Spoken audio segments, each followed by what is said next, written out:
So then they'll go to the First Amendment, which has two parts of the First Amendment which get conflated. First of all, separation of church and state is not in the U.S. Constitution. That is a single letter that Thomas Jefferson wrote in 1807 to the Danbury Baptist Convention in Massachusetts, assuring them that the government would not come after the church, okay, which is the opposite of what they would say. However, that was then resurrected by the Warren Court and the Burger Court in the 60s, where they said, hey, all of a sudden, we're now going to make this as if it's the Constitution. It does say in the Constitution two things, which is the Establishment Clause and the Free Expression Clause.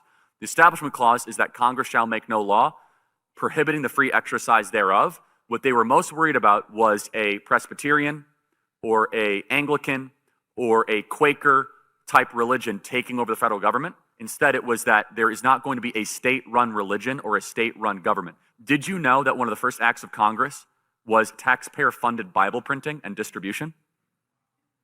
Did you know that there were church services held in the Supreme Court building as late as the Jackson presidency in the 1820s? But going back to this idea of separation of church and state, and again, I could riff on this ad nauseum because it's just so ridiculous, right? Is that it's not biblical because, first, it's not biblical. It's not constitutional because you go a layer deeper. People that even say that, do you believe in separation of morality and state? Nobody does. So all laws are a reflection of morality, and all morality comes from somewhere. There is no such thing as neutral morality. And we believe what the founders believed because they put it in the halls of Congress, they put it in the Supreme Court, and they put it all throughout the country, which is that the Decalogue, the Ten Commandments, is the core morality of how a society and a civilization should exist, right? The Ten Commandments of every person.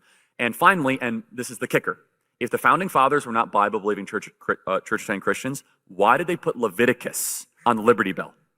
Not John, not Psalms, not Proverbs, not Genesis, Leviticus. Most Americans can't spell Leviticus.